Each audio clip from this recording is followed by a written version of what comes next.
Olá pessoal, tudo bem? Segundo vídeo, segunda temporada do Seven Less. No primeiro vídeo, a gente falou de planejamento de objetivo, mudança de hábito. Nesse segundo vídeo, a gente vai falar de rotina, a gente vai falar do dia a dia. Eu, particularmente, tinha muitas ideias, muitos projetos, muitas coisas no trabalho acontecendo e na vida pessoal.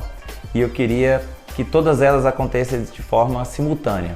Eu tinha ali um planejamento para o meu dia, um planejamento no trabalho, um planejamento na minha vida pessoal e queria que tudo acontecesse de forma automática. Acontece que isso me deixava mais pilhado, isso me deixava mais ansioso, isso me deixava mais angustiado, porque eu queria saber o final de todas elas. Eu queria me projetar no final de todas elas e queria ter isso muito bem desenhado na minha cabeça. E isso me deixava de certa forma ansioso. Um dos motivos do canal Seven Less é justamente isso, essa é a ideia, né? Por 7 minutos menos ansioso. Como é que a gente estrutura isso? Como é que estrutura a nossa rotina? Sabe aqueles ditados que a gente escuta assim, aproveite a jornada, o segredo não está no destino final, o segredo está na trajetória. Então, comecei a entender um pouco melhor isso. Como é a nossa vida? O alpinista, quando ele está na base da montanha, o objetivo dele é começar aquela escalada. Quando ele está no meio da montanha, ele está ali na metade do trajeto dele. Agora pensa o seguinte, se eu pegar esse alpinista, trazer um helicóptero, pegar ele e levar até o final da montanha, até o cume, não vai ter tido a mesma sensação de vitória. Se esse alpinista ele ficasse na base da montanha, ele também não teria saído do lugar. E onde é que está a emoção de estar escalando uma montanha e chegar até o cume? É na trajetória. Eu gostei muito dessa analogia e eu acho que tem muito a ver com a forma que eu pensava. Porque eu estava no meio da minha montanha e já queria enxergar o final, já queria saber como é que ia terminar, isso me deixava agoniado. E quando eu estava na base da montanha, eu estava pilhado para já começar a escalar a minha montanha. Entenderam? Às vezes a gente escuta ditados como a felicidade está no trajeto e não entende na íntegra o que aquilo está querendo passar para a gente. E quando a gente passa a trazer para a nossa realidade, começa a fazer sentido. O que eu estou querendo dizer com isso? Tenha muitos planos? Sim, tenha muitos planos, mas estruture. Comece pelo mais importante, como a gente falou no vídeo anterior. No livro Tríade do Tempo, de Christian Barbosa, ele traz vários exemplos de como é que você organiza o seu tempo. Isso é muito legal. Mas uma das partes fundamentais do livro é importante, urgente, circunstancial. Amplie o seu ciclo de situações importantes, né? Administre as situações circunstanciais e evite que as situações virem urgentes. E o ponto principal disso, gente, acompanhe o progresso. Você tem vários planos, comece pelo mais importante e acompanhe o progresso. Seja um progresso mínimo no pessoal, no profissional ou no âmbito familiar, mas quando você identifica progresso no que você está fazendo, é o que te motiva a dar o próximo passo. Agora, trazendo para a prática, eu vou apresentar para vocês de forma muito aberta as minhas mudanças, o que eu apliquei e que funcionou.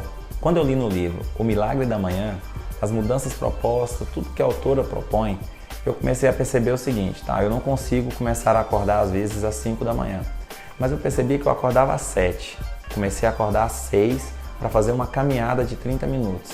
Às vezes eu faço uma meditação. Quando dá aquela mesma 7 horas que eu acordava e que eu acordei 1 hora antes e consegui fazer alguma atividade extra que eu não tinha costume de fazer, é uma sensação de preenchimento, é uma sensação de conquista, sem contar o bem-estar que isso tem me trago para a minha saúde. Ainda continuando no meu dia, comecei a vivenciar de fato as situações. Se eu estava numa reunião, eu estava ali de corpo presente naquela reunião. Se eu estava com meu filho, eu estava ali vivenciando a situação com meu filho, sem preocupar com o WhatsApp, sem preocupar com o telefone, eu estava vivendo aquele momento. Alimentação. Aquele ditado, você é o que você come, é a pura realidade. Atividade física regular. Além da caminhada, comecei a melhorar a minha regularidade na academia, né, nas minhas atividades físicas da semana, o quanto isso me trouxe um bem-estar. Melhorou a qualidade do meu sono e, consequentemente, o meu dia posterior. Para finalizar, gente, eu quero falar para vocês de 2 coisas que foram fundamentais na minha mudança. Ao final do dia, gratidão. Você ser grato pelo que você tem, pelas experiências que você adquiriu e pelo aprendizado que você teve naquele dia. E por último, e na minha opinião o mais importante, trazer a responsabilidade para si. mas a gente normalmente procura depositar a responsabilidade no outro. Se dava algum problema, eu pensava, é porque fulano não fez isso, é porque ciclano não fez aquilo. A partir do momento que eu passei a trazer essa responsabilidade para mim, o que eu poderia ter feito de diferente? O que eu poderia fazer de melhor para que aquela situação não acontecesse? Ou eu entender o limite da outra pessoa e passar a somatizar com aquilo e não julgar. Então, quando você traz a responsabilidade para si e busca aplicar isso no dia a dia, você entende que tudo está nas suas mãos e não no outro. Quando eu digo chamar a responsabilidade para si, é em todos os aspectos. É na tomada de decisão, mas também é na hora de saber falar o não.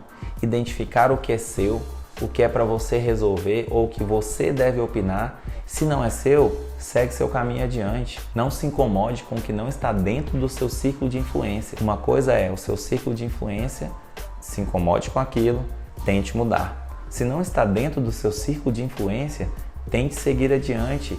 E o meu desafio da semana para você é o seguinte: identifique aonde você pode melhorar.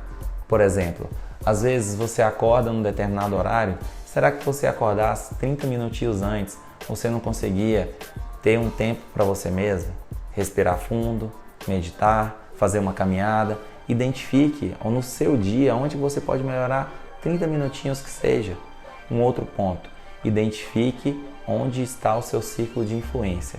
Se você está se incomodando realmente com coisas que estão na sua mão de mudar, ou se você está se incomodando, mudando o seu humor, ficando mais estressado com situações que não estão dentro do seu círculo de influência.